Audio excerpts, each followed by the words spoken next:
Thank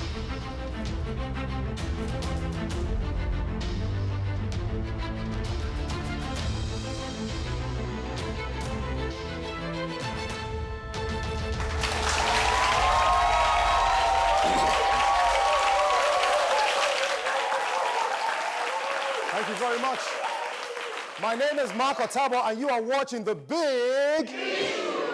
Now, right from our homes, our mothers are wonderful. Our wives are God-sent. Our daughters are angels and very supportive. Our sisters will defend us all the way through.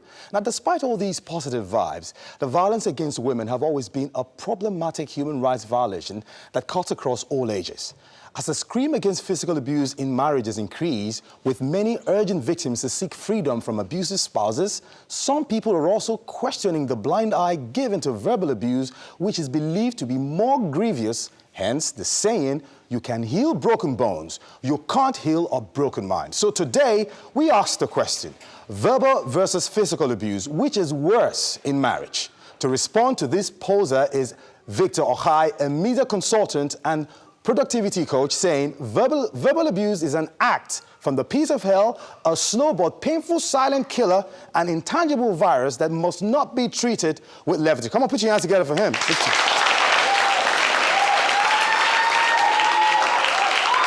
You can do better than that, come on.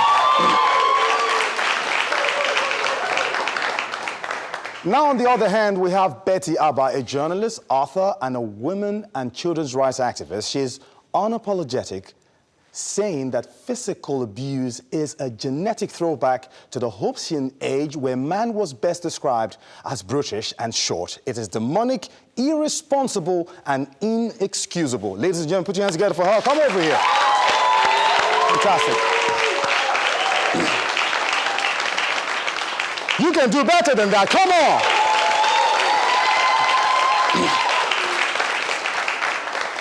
Now we have to set the ball rolling right now. Wherever you are, sit back, relax, because we're about to have a good time with this amazing guest right here to take us through a journey of intense education with what the verbal and physical abuse is all about. Now, Victor Ohai, I'm going to begin with you. Yes, they say ladies first, but in this case, you're the man. You take the center stage quickly and tell us, how do you open? How do you start? How do you begin?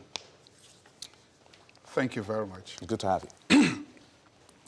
You'll permit me to start with a portion in Scripture which is also relevant even secularly, that the power of life and death are in the tongue. If you have ever met anyone who said to you, you will never amount to anything in life. Wow, that's huge. If you have never met anyone who said, who has tried to blackmail you and make you seem like they are responsible for whatever you are in life, and that if not for them, and then they begin to manipulate you through that. If you have ever seen a man who stays 10 o'clock, 11, 12, 1, 2, 3 in a bar, not because he loves drinking, not because he enjoys the company of his friends there, but obviously there is something back home that is keeping him away. And it is not sticks. It is not a gun or anything. It is nothing short of the power of the tongue. Come on, guys. Thank you. If as a child, a teacher has ever looked at you and said, you will never make it in life. Or somebody has ever looked at you and said, you will never amount to anything in life. Or if you have an abusive parent who every time, instead of blessing you, they're always cursing you, yeah, then you're a victim of verbal abuse. Thank you very much. Thank you. Thank you. Thank you very much. Well, Betty, you heard Victor. He's opened the floor, and I know for real you are about to explode yourself. So let's get to hear your perspective quickly. Thank you very much. Yeah. Just as we're here today in South Africa, today thousands, actually millions of women have declared today without us. There's an ongoing campaign tagged without us. Right. And millions of women across South Africa are boycotting work, they're boycotting school, they're boycotting shopping, they're staying at home to protest what is actually a threat, an existential threat to women across South Africa. Yeah. Every 29 seconds in South Africa, a woman is killed, mostly through intimate partner violence. Statistics hold it that about 16,000 women are killed in South Africa every single year. Sometimes as much as 100 women across South Africa are killed. This is out of domestic violence. This is not verbal abuse. And I want to put myself in the shoes of some of those women that are dead now. Yeah. If I were in their shoes, I would have actually preferred to be insulted, to be psychologically abused, and then I walk out of those relationships as a human being, still existing, having the opportunity to overcome, because we say time heals everything. Every insult you've insulted me, every verbal abuse, I can overcome as long as I am alive. And so, I think when a relationship hits the rocks, when there's fire on the mountain in a relationship and it becomes physical, it has become a matter of life and death. And this is a thin line that so many people miss. Just 2 years ago, I lost a nephew, Lawrence Idoko. He was just 34, an engineer here in Lagos. He had the whole world ahead of him. On the 22nd of August, 2017, he was stabbed by no other person than his own wife while he was asleep, because they had a quarrel earlier in the day. And he bled to death, leaving 2 adorable children. And I want to imagine if Lawrence were alive, if he had a chance, he would have agreed, he would have loved to be verbally abused, but for him to be alive, to see those children grow, to see them marry, and to actualize all that life had in store for him.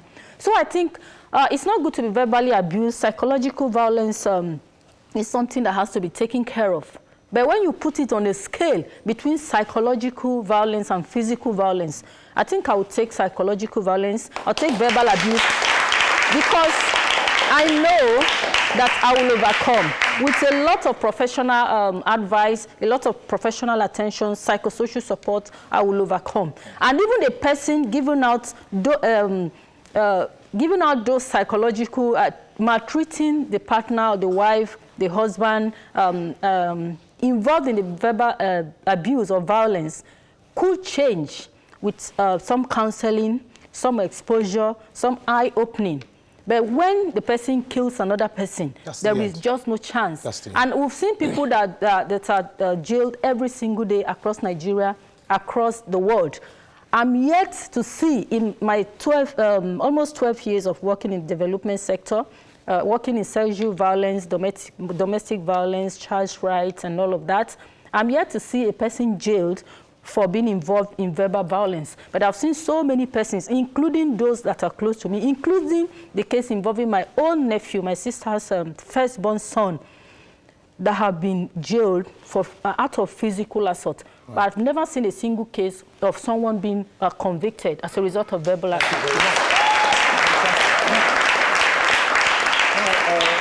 Thank you.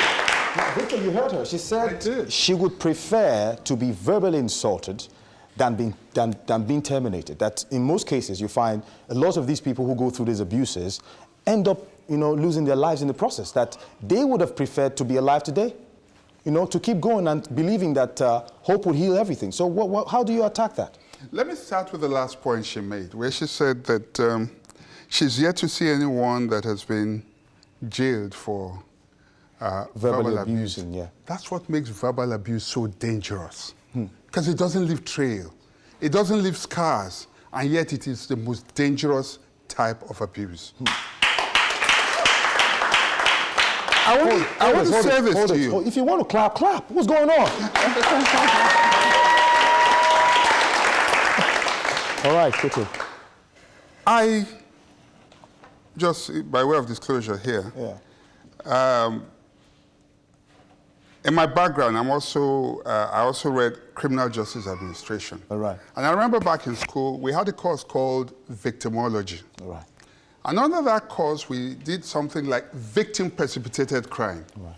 And when you talk about victim-precipitated crime, I can give you 2 examples. When a girl, it's not an excuse, but when a girl moves very provocatively with flimsy dresses and all that, you know, where sex-starved men are, she's precipitating that crime. Yeah. Or you have so much money, and you are flaunting it in an area where you know that people can kidnap you or they can attack you and rob you. It's a victim-precipitated crime because you have provoked it, okay? Now, you see, it is important for us to note that a lot of suicides, a lot of accidents you see on the road as a result of verbal abuse. When a person abuses you, you might leave home provoked. I'm sorry about the loss of your nephew. But I want to say this, that if they didn't have that quarrel that day, it started with a quarrel, right? Mm-hmm. And then after that, what happened? She stabbed him. While he was asleep. Exactly. If there was no quarrel, which was an abuse, there could have been no stabbing.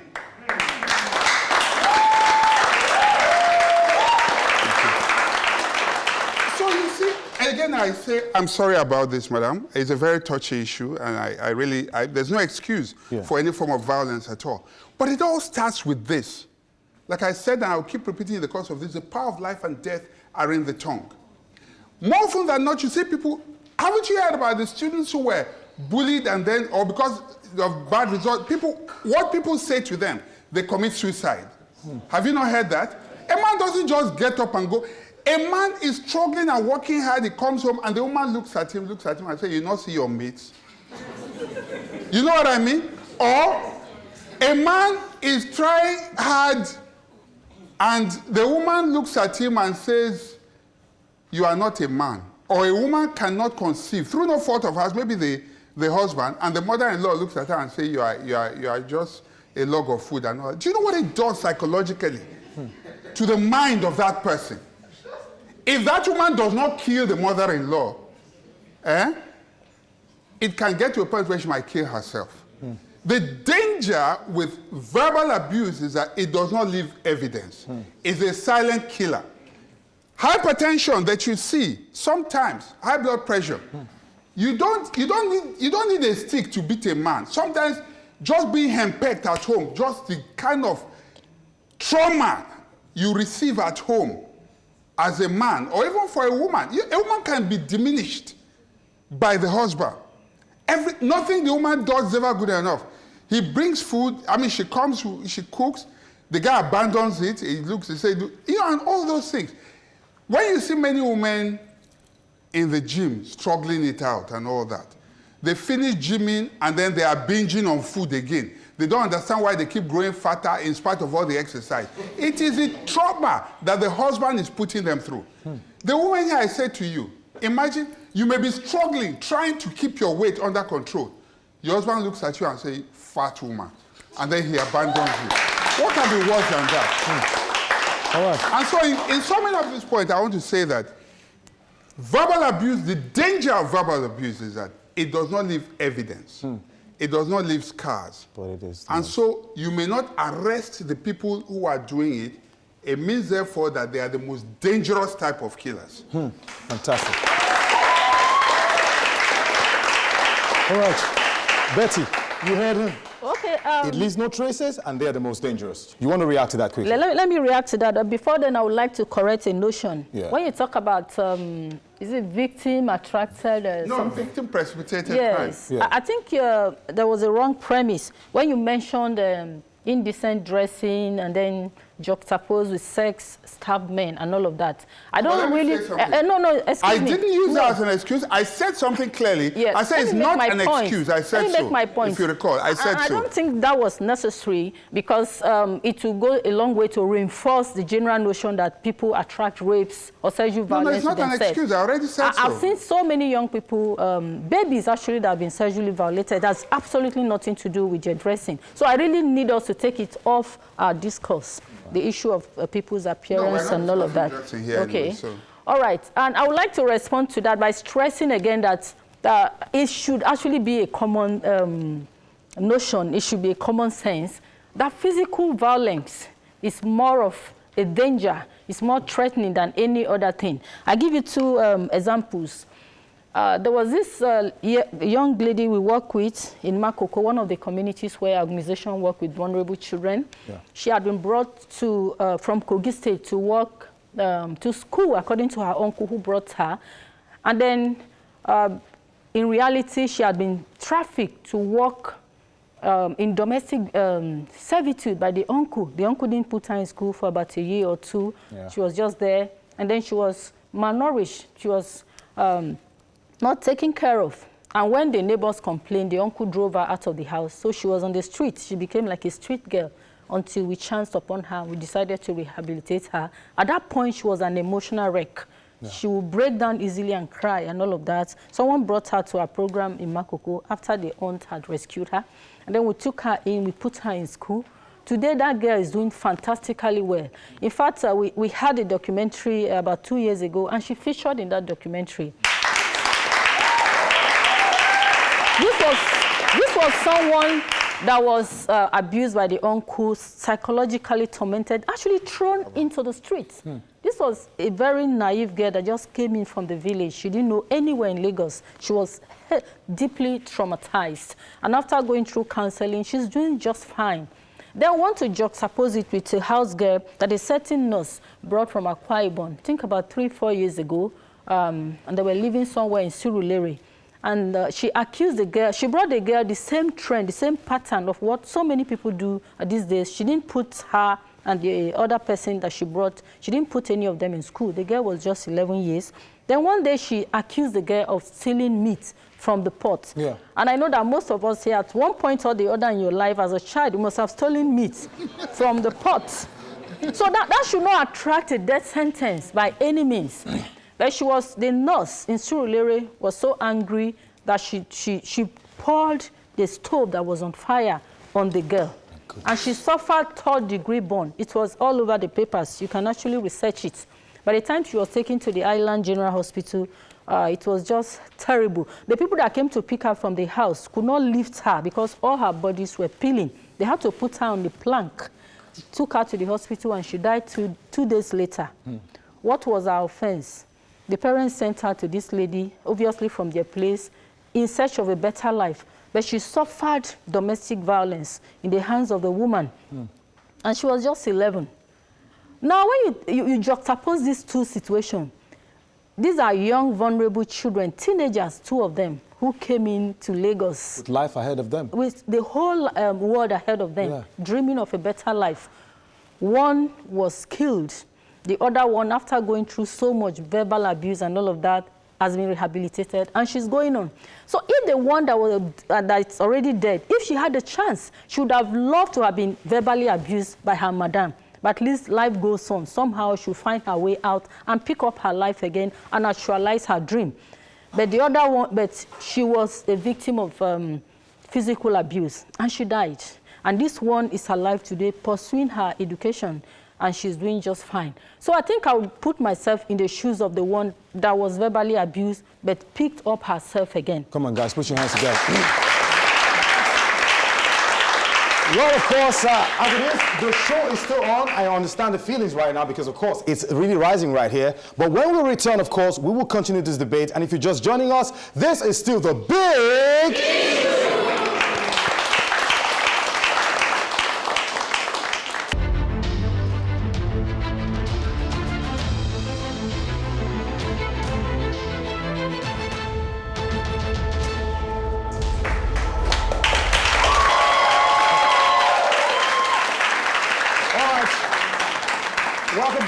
You are still watching The Big Issue. The topic today is verbal versus physical abuse, and we are asking which is worse in marriage. Now, our guests have been very, very, straight up with their stand. And Victor, you said initially that why verbal abuse is more dangerous is because it leaves no traces. But from the examples she's been given so far, we've had people who are in the position that they would have loved to be verbally abused because they have a whole lot of life ahead of them. Now, a young lady who apparently is prone to mistakes.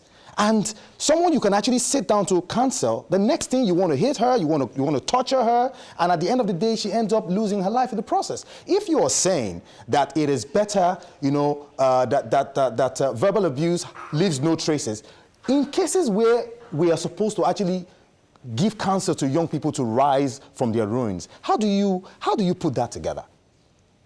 Well, thank you for asking this question. See, when I talk about leaving no trace, what I'm trying to say there simply is the fact that it's easy to arrest a physical abuser, but the verbal abuser is like a silent killer, okay?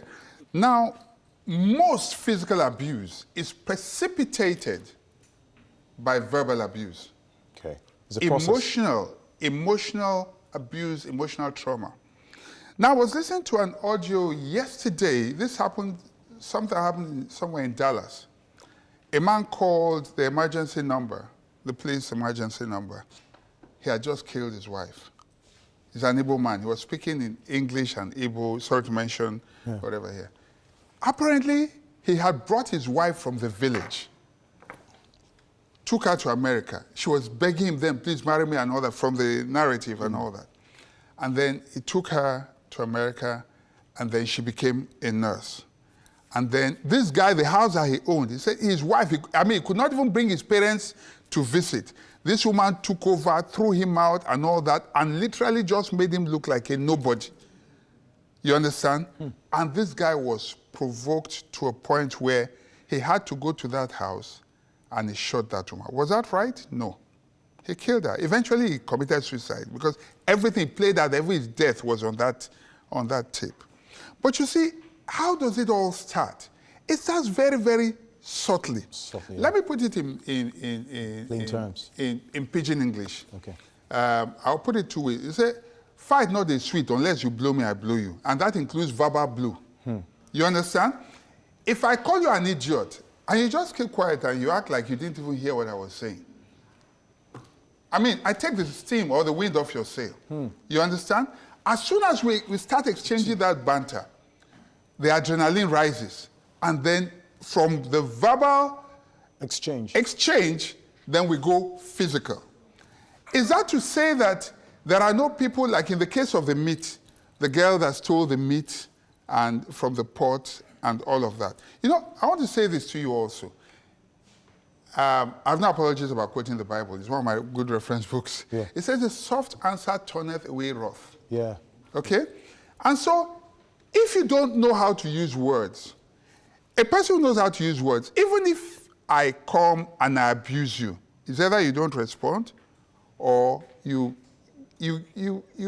plead and try to explain. Okay, somehow. Okay, let me ask you this. Someone with a gun right now. Yes. And wants to shoot that person that knows how to use words. Yes. Do you think you can talk someone out of wanting to shoot you? It's not impossible. It's not impossible. What if in a case whereby this guy, he has got if to... If he's under the influence, or maybe psychotropic drugs or so, then he's no longer himself. All right. But good negotiators know that you can negotiate your way out of any situation.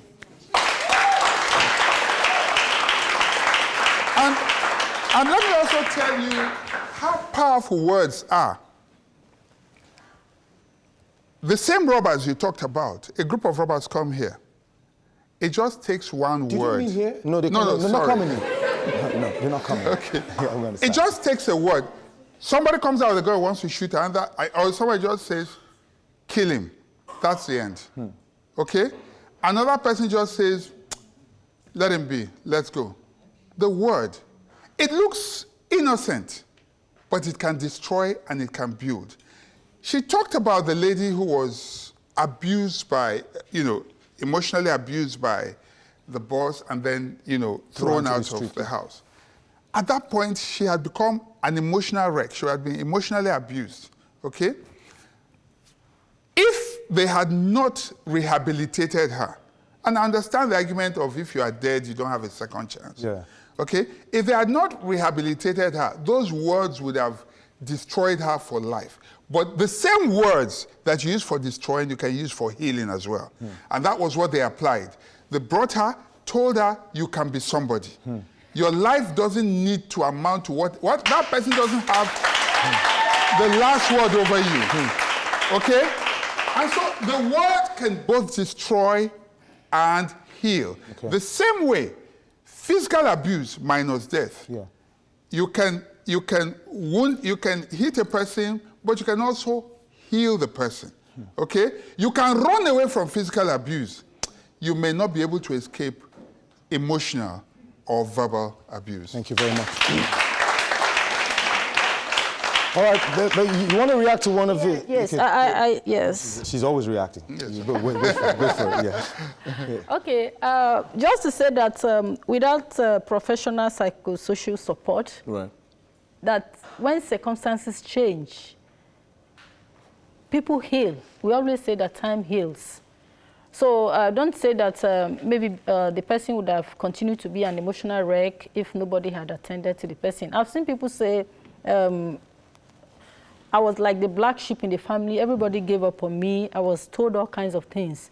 But things changed when I started doing well in school, when I married, when I got a good job, and all of that. So time heals. But even if you say time heals, with the case, with what he tried to cite, if this lady continued in that fray of abuse that she suffered from that house, from being thrown to the street without any help, I think he's saying the lady would definitely end up... Not in every case. Help came her way. That was why she found... But somehow, some people also still get out of those situations. Even with physical abuse, so let me just say that I refuse to agree that verbal abuse is as weighty or as enormous as physical abuse. Okay. And I would like to give you instances. I've seen people who have been wounded, who have been assaulted, especially in marriages, who are currently wheelchair bound. And you know what it is in Nigeria, they cannot get good jobs.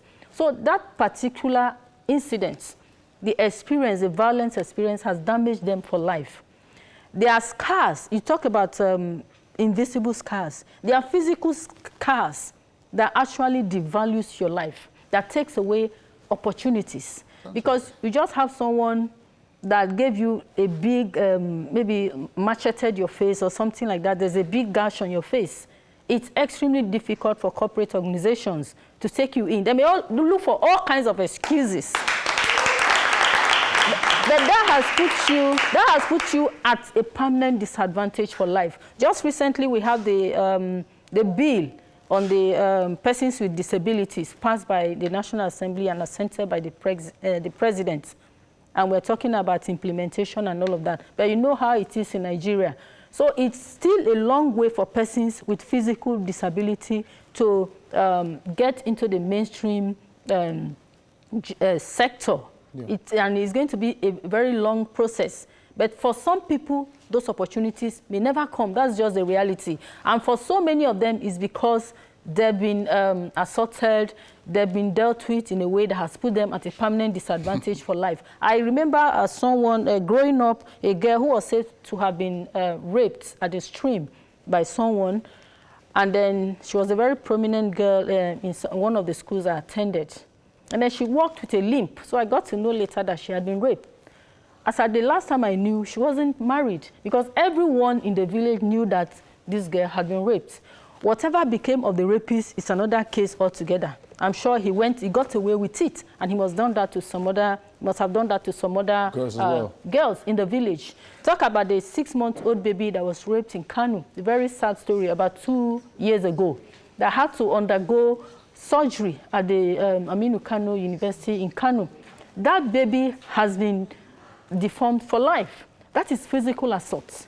If that baby had a choice, that baby would have preferred to be verbally assaulted. So this leaves physical scars, scars that disqualifies you, scars that takes away opportunity, scars that devalues your life, scars that put you at disadvantages for life. So at every moment, we should discourage every form of physical assault, whether in marriage or outside of marriage, by ensuring that we have the heaviest of legislation to deal with people that perpetrate scar, that devalues the life of others, that have constituted themselves into monsters to human beings and think that they can go scot-free.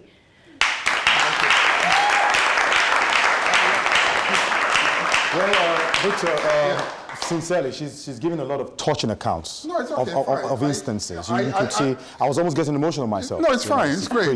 Now, your stand at the moment. I'm an NGO person, so I always deal with cases. Okay, no, it's fine. It's real life cases. Yeah. How do you react to some No, it's okay. I want to say this yeah. to you.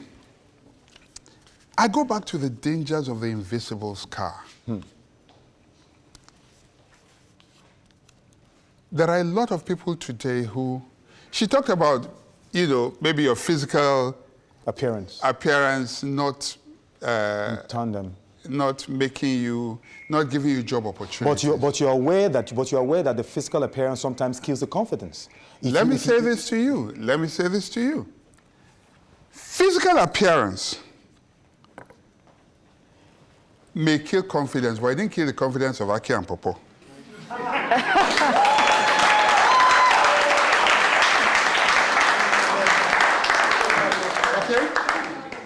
Physical appearance. That's not a result of assault. No, let me finish. Let me finish. Physical appearance may rob people of opportunities. It does not stop Tenny from being a favored artist any day, anytime. Okay? It's all in the mind. I know people who are on wheelchairs who are achieving great things in life.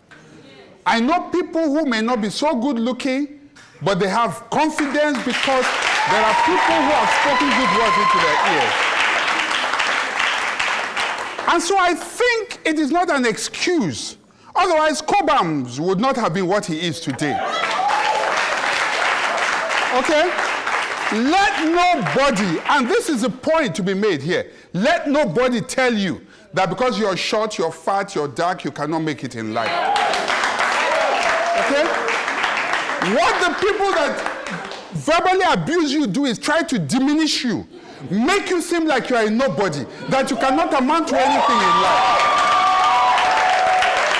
Can I come in? Can I come in, please? Go back to the Bible. Spare the rod and spoil the child. Okay?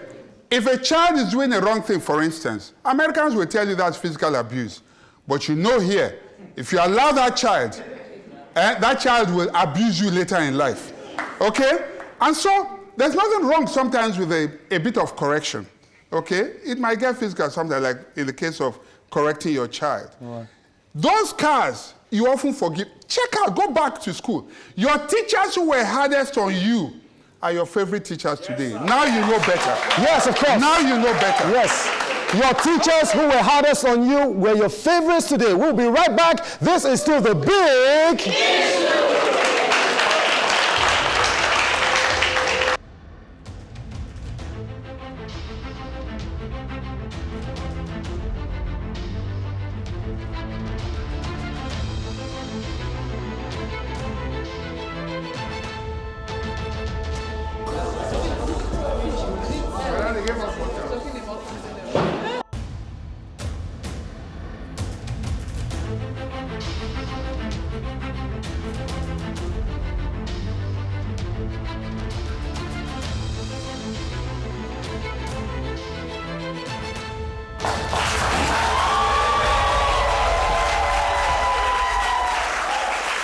Of course, welcome back. If you're just joining us, this is still the Big Issue. Well, we are still riding with the topic, verbal abuse, physical abuse, which is worse? And of course, Victor High stole that moment with the back-to-back hits, and Betty didn't have a chance to even defend, or rather react to any of the points he was dropping. But that's okay. That's okay. She would have a chance in a bit. But right now, we have to switch gears to the audience, because I know they have pertinent questions to ask these guests today. Of course. Now, who is going to go first? And you going first? Who are you asking? Okay. Victor, right? Good. What's your name? And Yeah, my name is Taiwo. okay. So, sir, I'm going to give an instance. So, whereby, like, you have a daughter. God forbid. Maybe the husband of your daughter always abused her physically. And then it led to a point whereby she was rushed to the hospital. and that will result in coma. And another instance whereby the husband verbally abuses her, but actually she has the opportunity to leave the marriage. So, which would you prefer, sir? Is it for your daughter to be physically abused in that marriage, or to be verbally abused and she could have another opportunity? Well, you just answered it when you said he had the opportunity to leave the marriage. Obviously, if you're being physically abused and you remain there, you have made a choice. It doesn't make sense to stay under a barrage of blows all the time. It doesn't make sense. You do a tactical withdrawal. Okay? And so, it's only a suicidal person or a person who wants to die that will just stay. Somebody is punching you, you are remaining there. Because of love. Well, I will say this to you. Love is not enough. It's more important to be alive. But let me also take this opportunity to say something here, and it's very important. Listen very carefully to what I want to say. Physical abuse is a sign of weakness. Okay? Note, and let me talk to the men here. The time men begin to beat their wives is when they are broke. When they don't have money. Not in all cases, but just hear what I'm saying. When they don't have money, sometimes, in order to cover up, then they get physical. For me, the important thing is that it's a sign of weakness. A strong man would never touch a woman, would never hit a woman. Thank you. I have a sister who was physically abused. Then she was young, and teenagers, they go out, girlfriend, boyfriend thing.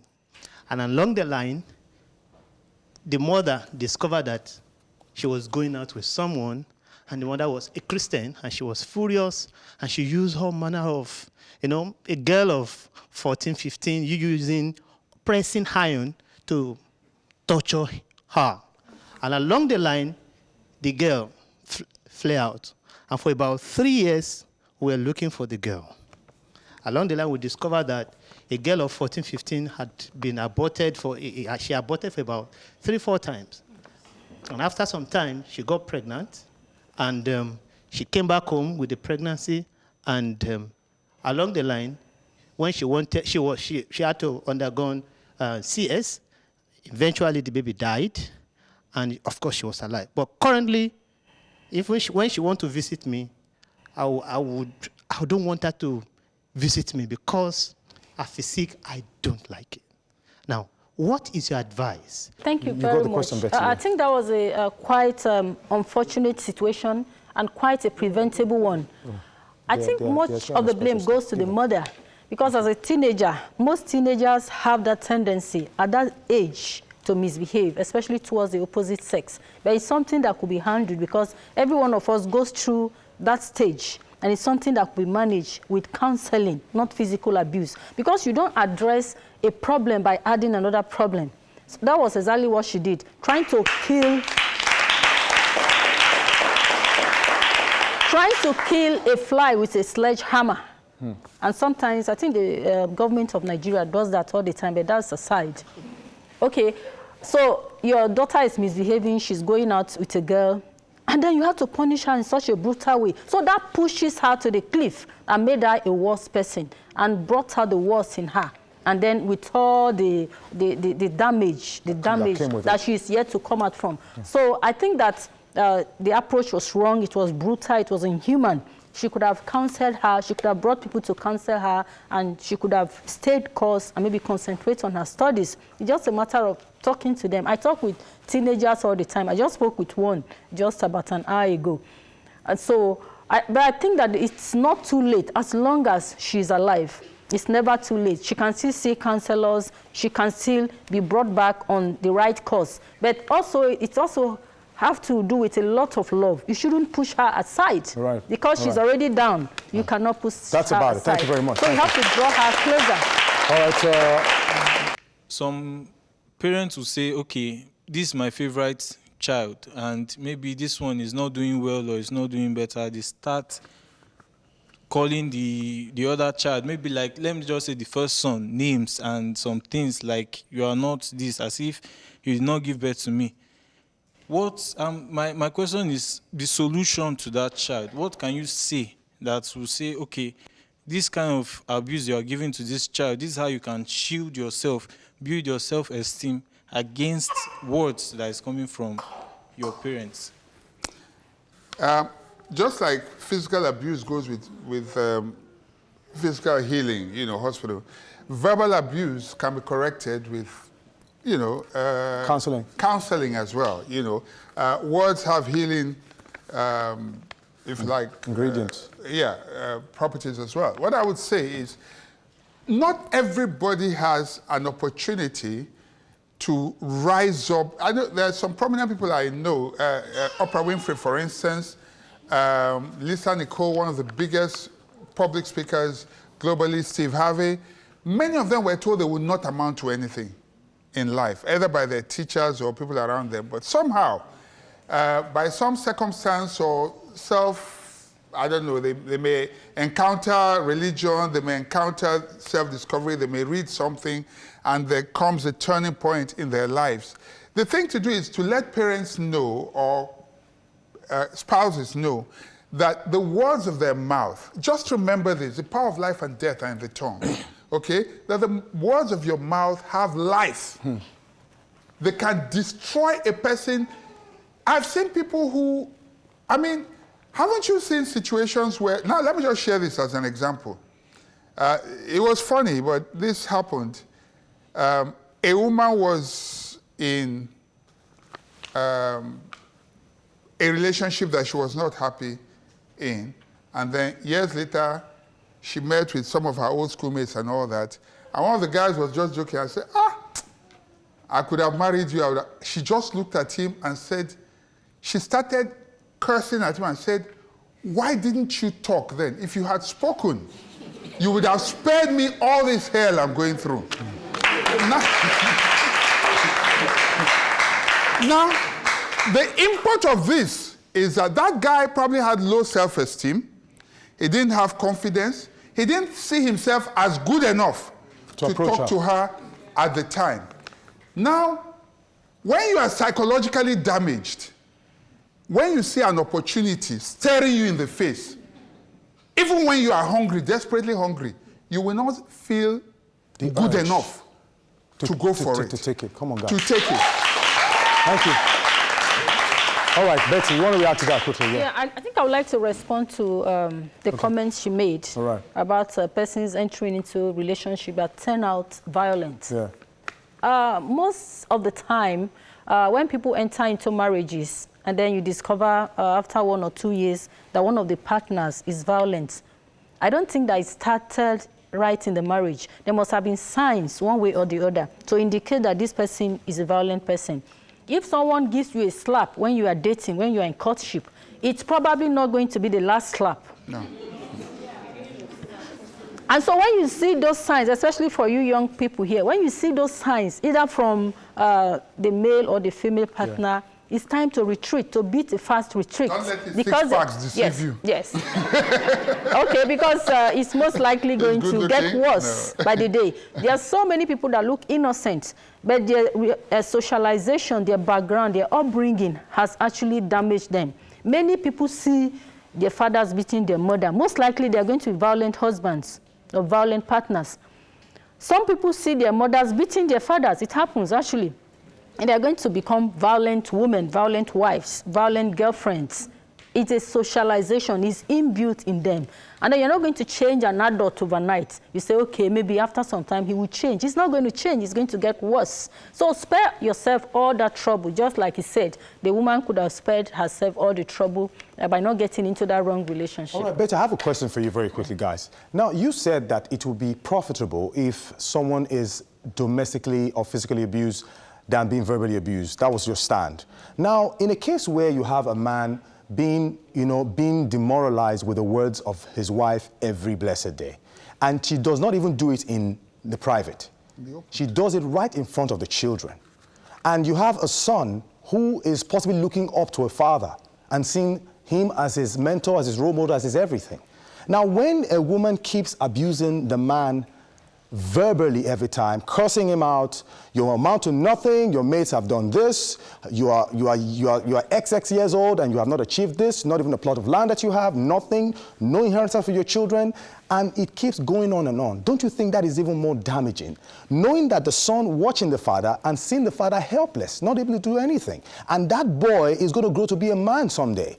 Are you not seeing an effect of lack of confidence flowing down from a father to a son? And that is a lineage. That's a generation entirely. Don't you think that is more brutal? Because you are of the opinion that it's the physical abuse is better. I have to correct you. I'm not justifying verbal abuse or psychological abuse. I'm trying to say that when you juxtapose the two, physical abuse, physical assault is more dangerous, it's more serious. And I think that in either side, whether the person is physically abused or verbally abused, each partner in every of such situation also has a right to walk out. Because I know that people die out of depression, people derail in life, people lose interest in their jobs, people are kicked out of their jobs when they're depressed as a result of issues at home like that. They have a right, they have an opportunity to walk out. Okay. And we always say that marriage is not a do or die affair. People make mistakes all the time, but you can correct it by working out, even if it involves children, because if you die in the process from depression or even physical abuse, those children will continue to live. But in many Christian climes, it is said that no matter what happens, stay in that marriage, for better, for worse. How do you respond to that? People know better now. If you talk to so many pastors, people that used to reinforce that belief that it's a do or die affair, they've seen that people they are counseling without giving the proper advice. They keep telling them to stay in that violent relationship. They've watched those people die quietly. They've watched those people being cut off at the prime of their lives. And so people are even agitating for, recommending separation, at least for a first step. All right, guys, come on. Yeah. Come on. Thank you. All right, sir. Now, the danger with verbal abuse is that it creeps in very slowly. It damages you over time. By the time you realize it, you're already a wreck. You would have been drinking already. Your blood pressure would have gone up so high. The thing is, recognize it from the beginning where it is, when it starts. And it comes in very subtle ways. It could come through blackmail, okay? Or politics, where if you, let me say this to young girls here. A guy looks at her and says, if you love me, you will do this. It's also verbal abuse. They are manipulating. Manipulation is verbal abuse.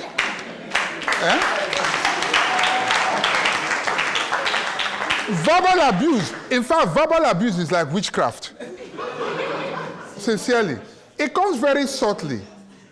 Before you realize it's already late. And so, most people don't recognize it early. But when it comes in very strongly, a person begins to abuse you every day, I would say to you, mind what you expose your mind to. It's important what you expose your mind to. All right. What you hear all the time, you soon believe and you very soon become. Thank you. Thank you. Thank you very much. You want to end with that? All right. Your question. Both of you have your point. You know, your arguments are very valid. But I want to say that we are either going to, tilt towards verbal abuse or physical abuse for the sake of the topic. But I am saying that there's nothing wrong in having a marriage that is devoid of both verbal and physical abuse. It is possible.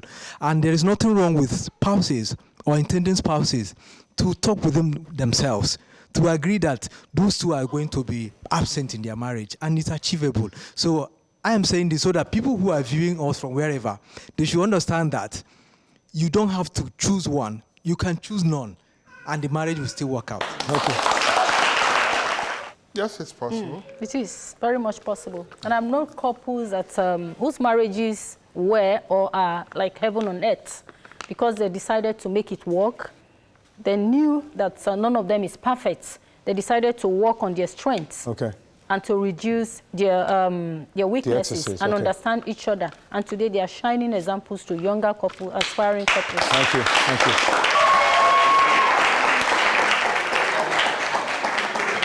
Well, of course, as a matter of fact, this is the much we can take. But of course, on the flip side, we go straight now to take this home. If you're just joining us, you have missed a whole lot. But yet again, you are still on the big issue.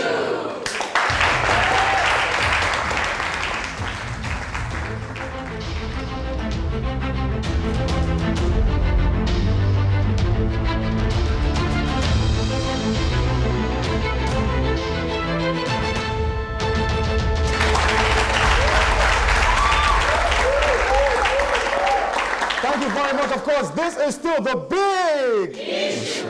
Physical abuse or verbal abuse, which is worse? And so far, you would agree that both of them have made fantastic contributions. They've actually cited some very sensitive, cases that have actually driven home the topic we have today. And in homes across Nigeria, we understand the feeling. And these things happen daily. And I hope so far we've been able to keep up with everything they have said here so far. But I will not let them go until they give us their parting shot. Now, Victor, how do you end this particular subject matter? You are of the opinion that, verbal abuse is worse. So how do you end this?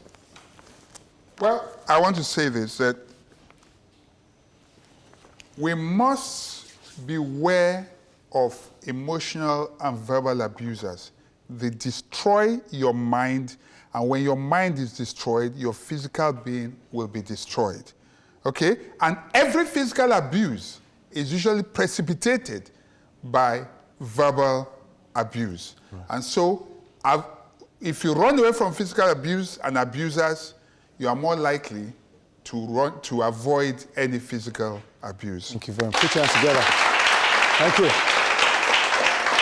All right, Betty, your parting shot. How do you end? Okay, thank you very much. At every given opportunity, everywhere in Nigeria, everywhere in the world, we have to discourage physical abuse, either within marriages or outside. Marriages. We have to behave more like human beings and less like monsters. I know that the economy is bad, and so many people take out their frustration on their spouses, on their children, and all of that. At the end of the day, many people become murderers, even though they didn't plan to be. And at the end of your life, at the end of the day, you've not only taken a life, you've also disrupted your own life. You spend the rest of your days in prison. So we have to manage our emotions. We have to be more friendly. We have to be more humane. Times are hard, but we can as well cope with the time. And just a parting shot to say that as Nigerians, we have to show the rest of the world that we are humane. There's a lot of violence against children, against women. And many of these are perpetuated because of our culture. People don't walk out of marriages because they don't want to lose their Mrs. title. They don't want to be seen bad in the face of the world and all of that. We have to take a decision for our life. We have to take a decision for our own safety. Right. And we have to ensure that we look out for the best for ourselves and to stay safe, either in marriages or outside of marriages. Thank you very much. Thank you very much. Thank you. Thank you. Well, quickly, Victor and Betty, it's the usual fashion here. You can shake hands now. It's allowed. Come on. Put your hands together for that once again. All right, thank you, thank you. Now we can go back to our stands now. All right, of course, you have to follow the conversation on our social media handles at TVC Connect and TVC News Nigeria. My personal handle is Mark Otabo, Twitter, Instagram, Facebook. Engage me with the hashtag #TheBigIssue. Trust me, we would always be there for you. Well, as a matter of fact, we have learned, we have seen, we have conquered today. When next we return, it's always going to be blazing, because if the issue is not big enough, it has no business here. Ladies and gentlemen, until we meet again, this would always be the best. The Big Issue.